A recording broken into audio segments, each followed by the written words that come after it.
Kaç vedem baykundakeke Хичемня дергукега Он беля молчавестага Ачлемпе маткентия Ушербел Одетан шептешпа Мека тапчелаче Эй-хей-хей-хей-хей Еду я вверх по реке Эй-хей-хей-хей-хей С надолбленным обласке. Здравствуйте, дорогие друзья! С вами в эфире живого телевидения ведущая литературной программы «Планета княжен» Любовь Корн. И сегодня у нас в эфире гостья Ирина Анатольевна Коробейникова, селькупка, методист этнокультурного центра, отдела культуры администрации Парабельского района Томской области, краевед, автор книги «Сказки и рассказы селькупки Ирины». Здравствуйте. Тороваляга. Я сказала: здравствуйте, уважаемый человек. Расскажите нам, пожалуйста, о происхождении селькупского народа. У нас, у селькупов, есть такая легенда. Бог, умывшись, тряхнул руками. И там, куда упали брызги, на берегах рек и озер поселились селькупы. Боги и духи помогали ловить рыбу, добывать зверя, держать скот, жить людьми на земле. Как повлияли на ваше воспитание сказки, рассказы и загадки, которые рассказывала вам мама и бабушка? У нас в семье было 3 девочки и 3 мальчика. Воспитанием своих внуков занималась бабушка Малькова Анна Акимовна, которая родилась в 1895 году в Каргасокском районе Томской области. Бабушка была неграмотная, но она нас учила. Бог высоко, Он все видит. Никаких совершать плохих поступков нельзя. Сидя вечером на медвежьей шкуре, бабушка рассказывала нам сказки. Одну сказку она могла рассказывать целую неделю. Это были и про Иджу, и про водяного, и про лешего, и про диких животных, и другие сказки. Потом, когда в 12 лет летом все наши жители селькупской деревни Ласкино были на покосе, чтобы накосить сено для колхозного скота, в детском саду некому было работать с детьми, и пригласили меня. И вот тогда мне пригодились те сказки, которые бабушка мне рассказывала, те загадки, песни, частушки, которые она пела. Я обучала этому ребятишек в детском саду.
В вашей книге, Ирина Анатольевна, «Сказки и рассказы селькупки Ирины» есть много сказок, рассказов и загадок на 2 языках – селькупском и русском. Как вам удалось собрать такой богатый материал селькупского фольклора? Воспитанием занималась бабушка Анна.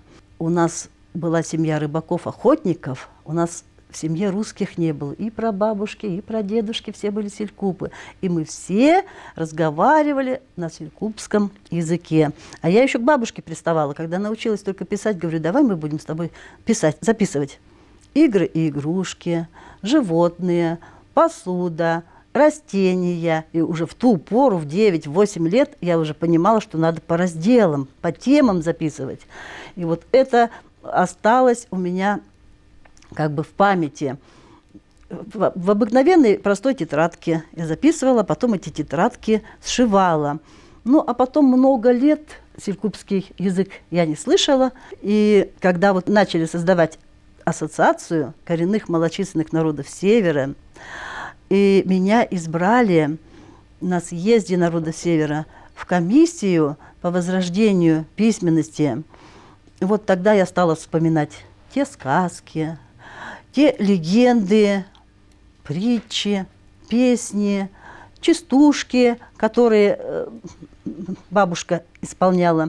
Ну и потом с учеными ездили в экспедиции, например, по Васюгану. Мы ездили во все населенные пункты, к хантам, там, эвенкам, к селькупам, и тоже собирали языковой материал. И поэтому накопился он, сказки накопились, и еще мне ученые давали переводить, собранные в конце XVIII, в XIX и начале XX века учеными, этнографами, лингвистами.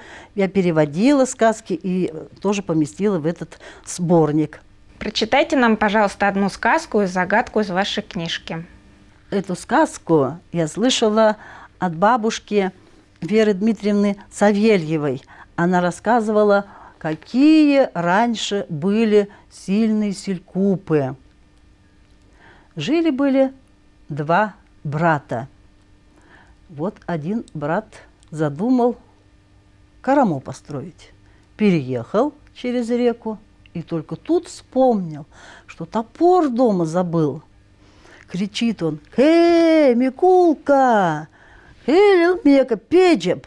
То есть: «Николай, перекинь мне через речку топор, под лавкой лежит». Николай зашел в дом, взял топор этот, размахнулся и через реку Васюган перекинул топор.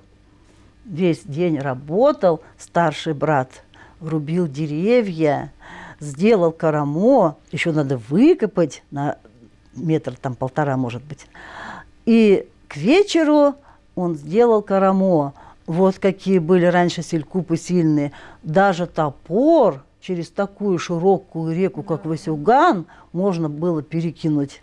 Вот это сказка, которую я сама слышала в детстве еще от бабушки Савельевой Веры Дмитриевны. И загадка. Вот что даже в этом помещении много, а мы не видим. Чего в помещении много, а мы не видим? Свет. Свет. Еще что много. Еще что? Что есть тут еще? В любом помещении. И воздух есть, и тепло. Тут тепло, а мы его не видим. Вот такие интересные загадки. Или много входов-то вроде много, а выходов нету. А что это такое? А это сеть. Рыбки плавают, тыкаются, а как обратно выйти? Никак не выйдешь. Скажите, пожалуйста, Ирина Анатольевна, как вы стали преподавателем? Сначала я закончила Колпашевское педучилище, а потом уже, когда началось создание вот этих ассоциаций, началось движение в защиту народов Севера, я уже тогда заочно, у меня уже 3 детей было, заканчивала Томский пединститут, он был в ту пору. И в лаборатории языков народов Сибири там обучали студентов селькупскому языку. Я тоже туда ходила 1 раз или 2. Но потом перестала ходить, потому что мне все это знакомо, все это я знаю. И спряжение глаголов, и склонение существительных, там, и другие темы. То есть там тоже преподавали. Но и потом, когда закончила заочно, я со школы ушла и пришла в Дом детского творчества.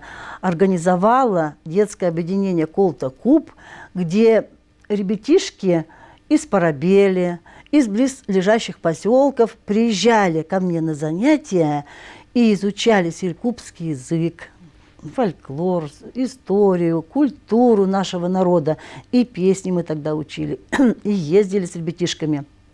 Не только выступали там в Парабеле или в Томске, даже и в Иркутск ездили, чтобы программы свои показать, игровые, и песни, и прочее. Везде, в общем, наши обучающиеся участвовали не только в локальных мероприятиях, которые проводились на Парабельской земле, но еще даже и в международных, во всероссийских конкурсах. И еще мы выжигали на селькупские, на северные темы по сюжетам селькупских сказок. Выжигали большие картины и посылали на конкурсы. И даже в Японию наши картины ушли. Ребятишки получили очень много благодарственных писем, дипломов, грамот, какие-то ценные подарки памятные. И очень рады этому.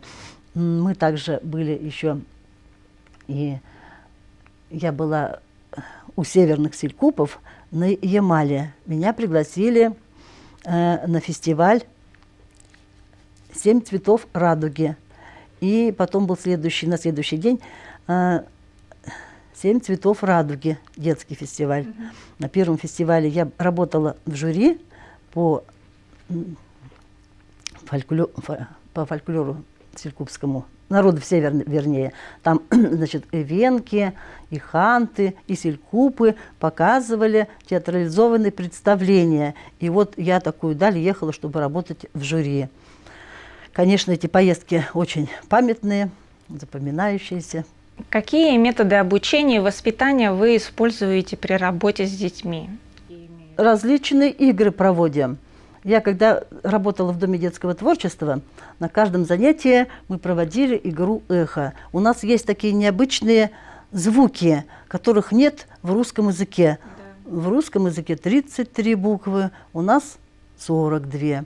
Потому что есть еще такие «ч», «х», «г», «ю», «ю» и так далее. Я провожу такую игру. Ребята, давайте мы сейчас будем изучать какой-то там звук, например, «ч». Повторяйте за мной. Чвэч.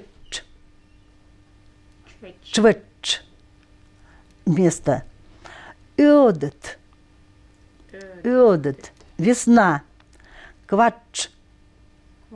Квач. Город. Тюхайлика. Тюхайлика. Искорка. Хорк. Хорк. Медведь. Ючедже. Ючедже. Мальчик. Куропатка. Юнгенж. Юнгенж. Росомаха. Оголжугу. Оголжугу. Учиться. Оголжугу налгуб. Учительница. Ваша работа, Ирина Анатольевна, высоко оценена на международном уровне. Из каких зарубежных стран приезжали ученые в Томскую область?